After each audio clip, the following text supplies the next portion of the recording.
Today, when many of us hear Republican, we think of a member of the Republican Party. However, republicanism is an ideology and not exactly the party. This ideology was integral during the American Revolution and founding of the US Constitution, so much so that the Constitution guarantees every state in the Union a Republican form of government.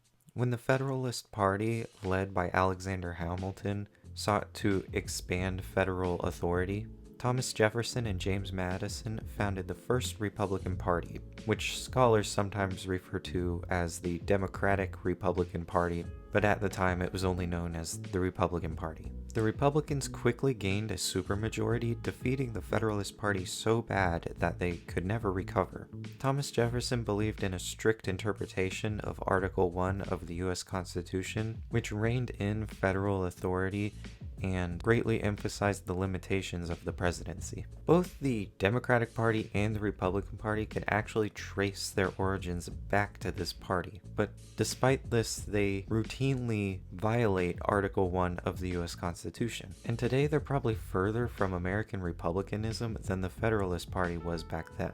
Thomas Jefferson believed true republicanism approximated something of agrarianism, which focused on homesteading, family, property, and a decentralized political system. The Democratic Party currently makes centralization a key position of their political platform, and the modern Republican Party currently has no intentions of reining in presidential power. Throughout American history, there have been movements and groups that align them closer with these early Republicans, and they usually pop up in protest to federal overreach. The most notable being the Old Right, which opposed the establishment of what is essentially modern liberalism. Until the 19th century, most Americans held property as sacred, and you can see from the Constitution as well as writings from the American Revolution that taxes and welfare weren't meant to disproportionately affect a class of people. That was until the Roosevelts introduced progressivism and modern liberalism to the United States. And from there, the US established the Federal Reserves, entered foreign wars, confiscated gold, and began taxing people's income. This is what the Old Right opposed. They aligned very closely with Jefferson Republicans and were embodied in the likes of Calvin Coolidge. They are still known today because they wrote a lot of influential books and articles. While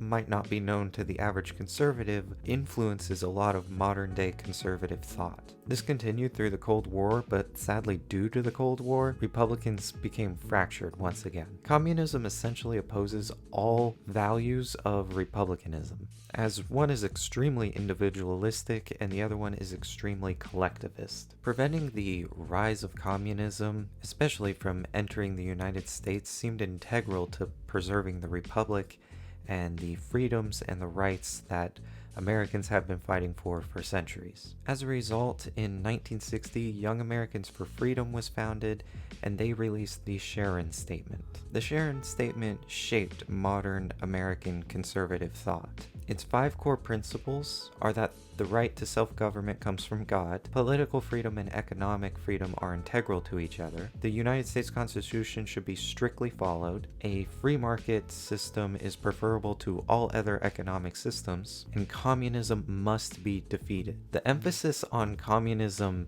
being defeated is what created lasting issues. You see, many conservatives disagreed on how these principles should be prioritized. Paleo conservatives, holding more to the Old Right, believed defeating communism couldn't take priority to the other core principles, while neoconservatives believed communism had to be defeated at all costs, which inherently made them care more about national security. The neocons wound up dominating Republican politics for a while, abandoning almost every aspect of Republican thinking in the name of security and preserving the nation from communism and eventually from terrorism, economic hardship, or any other thing that might seem concerning. The only Republican president to unite both paleocons and neocons without entirely dividing the party was Ronald Reagan. His approach to less economic intervention while still bolstering the military was just enough to keep the party happily coexisting. He would be followed by George H.W. Bush, who turned out to just be the typical establishment neocon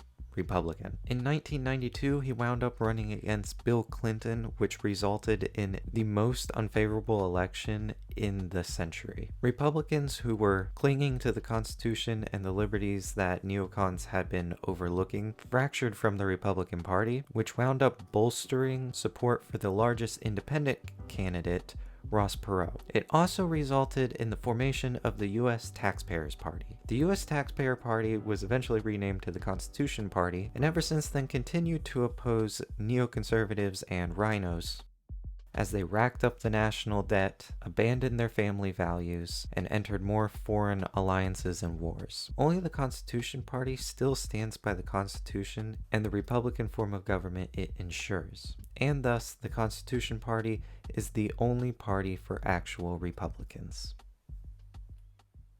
This will probably be my last video on this channel until after the election, so I'd like to give everyone a special thanks for taking an interest in this channel in its early development, and I look forward to making more content in the near future. So I'll see you all there.